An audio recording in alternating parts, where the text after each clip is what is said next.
Hello दोस्तों, इस वाले वीडियो में मैं आपको फ्रांस टूरिस्ट वीज़ा एप्लीकेशन की जो प्रोसेस है इंडिया से वो समझाने वाला हूँ। मैं आपको सारे डॉक्यूमेंट बताऊँगा जो फ्रांस टूरिस्ट वीज़ा एप्लीकेशन के लिए आपको लगाने हैं, अच्छे से कैसे लगाए जाएँ जिससे आपका वीज़ा आए।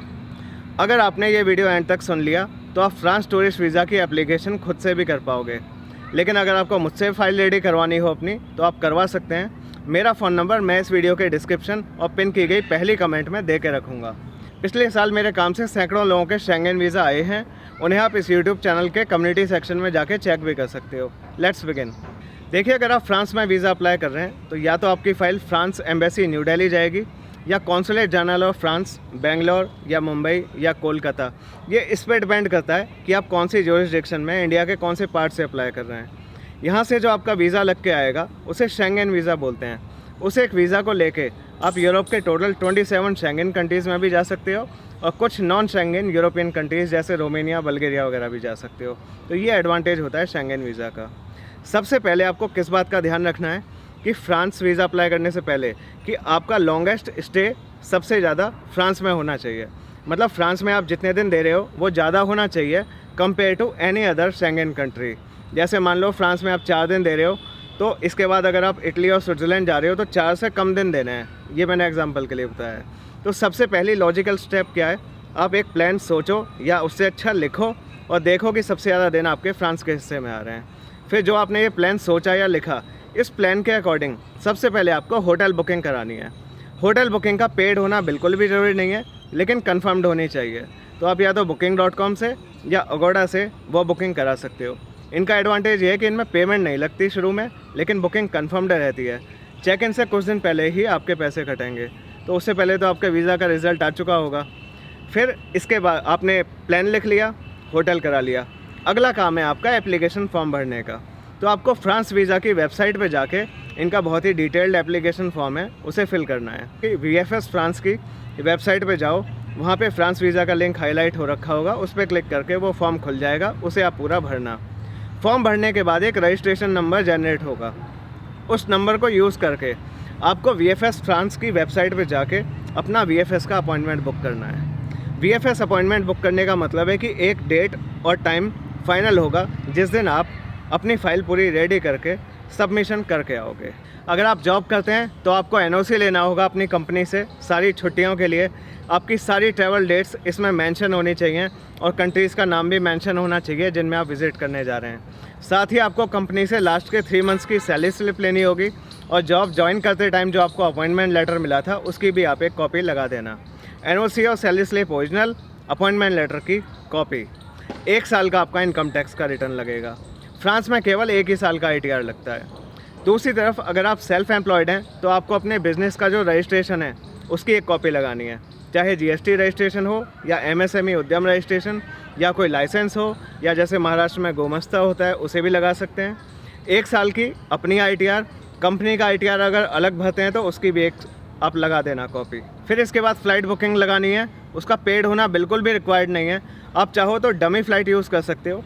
डमी फ़्लाइट एक फ़्लाइट रिजर्वेशन होती है जो कुछ दिनों तक वैलिड रहती है। अगर आपको डमी फ़्लाइट लगानी नहीं आती तो आप मुझे बता देना, मैं कर दूंगा। डमी फ़्लाइट का फ़ायदा ये है कि पहले वीज़ा आ जाए, जब श्योर हो जाए कि अब वीज़ा आ गया है और हम पक्का जा रहे हैं, उसके बाद ही आप पेड टिकट कराना। मैं तो सजेस्ट करूँगा पेड टिकट आप वीज़ा आने से पहले ना ही कराएँ।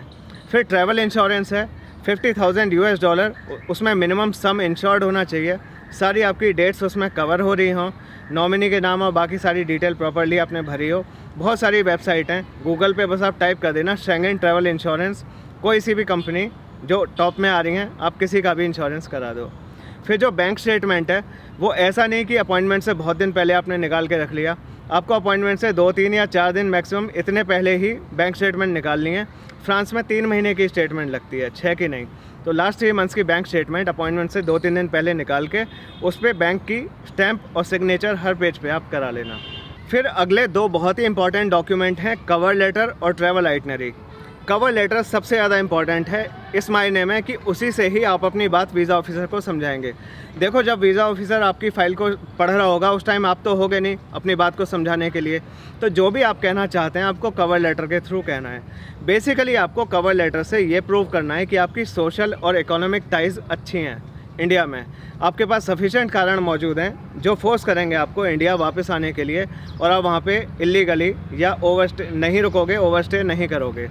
तो कवर लेटर में आपको अपना ट्रैवल प्लान बताना है, अपना अकाउंट बैलेंस बताना है, अपनी जॉब या अपने बिज़नेस के बारे में बताना है कि कैसे वो अच्छा चल रहा है, जो भी आपकी इन्वेस्टमेंट है, म्यूचुअल फंड, स्टॉक्स या स्पेशली प्रॉपर्टी, उसके बारे में बताना है, अपनी फैमिली के बारे में बताना है, स्पेशली उन फैमिली मेम्बर्स के बारे में जो आपके पीछे रुकेंगे, जो आप पे डिपेंडेंट हैं। तो अगर आपने ये सब अच्छे से समझा दिया और वीज़ा ऑफिसर कन्विंस हो गया और आपने सारे डॉक्यूमेंट लगाएं, तो वो वीज़ा आपको ज़रूर देगा। अगला जो बहुत इंपॉर्टेंट डॉक्यूमेंट है वो है ट्रैवल आइटनरी। लोग सोचते हैं कि ट्रैवल आइटनरी उतनी इंपॉर्टेंट नहीं है। बहुत सारे लोग जो वीज़ा का काम कर रहे हैं वो तो ट्रैवल आइटनरी लगाते ही नहीं हैं। कवर लेटर में ही एक छोटा सा टेबल बना देते हैं जिसमें थोड़ा बहुत बस होटल वगैरह का मेंशन करते हैं। मैं सजेस्ट करूँगा, मैं तो देखो सबकी अलग बनाता हूँ ट्रैवल आइटनरी, मैं सजेस्ट करूँगा कि आप ट्रैवल आइटनरी अलग लगाएं, पूरी डिटेल में टाइप करें, सारा रोज़ाना रुकने का हिसाब, कौन कौन से सिटीज़ में जा रहे हो, सारे होटल्स का बताना, सारी ट्रेन्स का बताना, फ़्लाइट की डिटेल, उनके नंबर, और सबसे इम्पॉर्टेंट आपका ट्रैवल प्लान लॉजिकल होना चाहिए। आप एक सही रूट को फॉलो कर रहे हो और जिन सिटीज़ में आप जा रहे हो उनकी टूरिज़्म इम्पोर्टेंस होनी चाहिए, लगना चाहिए देख के कि हाँ ये पर्सन वाकई में घूमने जा रहा है, क्योंकि इसने जिन जगहों का बताया है वो जगह वाकई में घूमी जाती हैं। भले इंडिया में ना घूमते हों लोग उन जगहों पे ज़्यादा, लेकिन वीज़ा ऑफिसर उस कंट्री का है, वो भली भांति परिचित होगा उन सारी जगहों से। तो वो कौन सी जगह है मैं कुछ बता देता हूँ। पेरिस तो है ही, पेरिस के पास में आप डिज्नीलैंड की डे ट्रिप करके आ सकते हो, पैलेस ऑफ वर्साई घूम के आ सकते हो।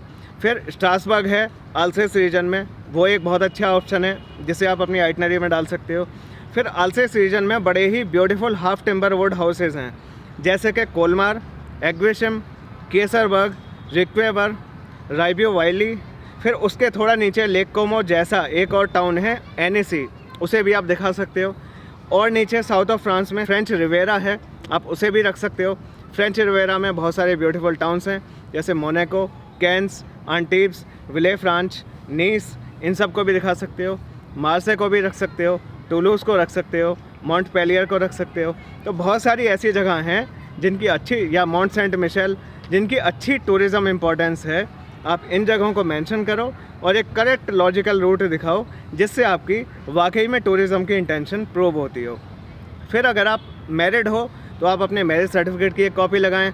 अगर बच्चा आपके साथ जा रहा है 18 साल से कम का, तो उसके बर्थ सर्टिफिकेट को भी ज़रूर लगाएं। अगर मैरिज सर्टिफिकेट नहीं है और पासपोर्ट पे स्पाउस का नाम लिखा है तो भी चलेगा।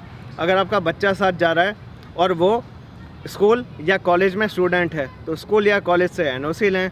अगर आप किसी को स्पॉन्सर कर रहे हो, अपनी वाइफ को या अपने बच्चे को या किसी और रिलेटिव को, तो अपनी तरफ जो आपके साथ जा रहा है तो अपनी तरफ से एक स्पॉन्सरशिप लेटर उसकी फ़ाइल में लगाएं, अपना इनकम टैक्स का रिटर्न, अपने बिजनेस का रजिस्ट्रेशन या अपनी लास्ट 3 मंथ्स की सैलरी स्लिप, अपनी बैंक स्टेटमेंट। फिर अगर बच्चा एक पेरेंट के साथ ट्रैवल कर रहा है और दूसरा पेरेंट साथ ट्रैवल नहीं कर रहा, तो जो दूसरा पेरेंट ट्रैवल नहीं कर रहा आपको उससे एक एनओसी लेना होगा नोटराइज्ड फॉर्म में कि आपके साथ बच्चे के जाने से दूसरे पेरेंट को कोई दिक्कत नहीं है।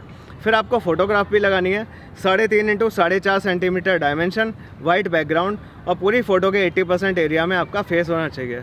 बहुत सारे लोग यहाँ तक की फ़ोटो ले लेते हैं, वो नहीं चलेगी, आपको बस यहाँ तक की फ़ोटो लेनी है, तभी ऐसा होगा कि पूरी फ़ोटो के 80% एरिया में आपका फेस आया। इसके अलावा आपको पासपोर्ट के पहले और आखिरी पेज की फ़ोटोकॉपी लगानी है। आधार कार्ड और पैन कार्ड की भी फ़ोटोकॉपी लगा सकते हो। चाहो तो प्रॉपर्टी के पेपर्स की भी कॉपी लगा देना, जो रजिस्ट्री होती है ना उसके इंपॉर्टेंट पेजेस की फ़ोटोकॉपी, या सीए रिपोर्ट वैल्यूएशन लगा दो। वैसे प्रॉपर्टी के डॉक्यूमेंट वो अधिकतर लौटा देते हैं, लेकिन आप कोशिश करना कि लगा दो। वो एक बहुत अच्छी इकोनॉमिक टाइज़ है, क्योंकि प्रॉपर्टी कोई साथ लेके नहीं जा सकता। प्रॉपर्टी एक अच्छी वजह होती है किसी के भी वापस लौटने की। तो ले दे के यही सारे डॉक्यूमेंट हैं जो लगेंगे। बाकी अगर मुझसे फ़ाइल रेडी करानी हो आपको तो आप करवा सकते हैं। सैकड़ों शेंगेन वीज़ा लगाएं। इस यूट्यूब चैनल के पेज पे जाके कम्युनिटी पे क्लिक करना, वहाँ वो सारे वीज़ा दिख जाएंगे। मेरा फ़ोन नंबर मैं इस वीडियो के डिस्क्रिप्शन और पिन की गई पहली कमेंट में दे के रखूँगा। मेरा नाम है Jitendra Sharma. Thanks for watching this video till the and. इस चैनल को आप सब्सक्राइब कर देना। बहुत ही वैल्यूएबल जानकारी यूरोप टूर और शेंगेन वीज़ा से जुड़ी हुई मैं देता आ रहा हूँ।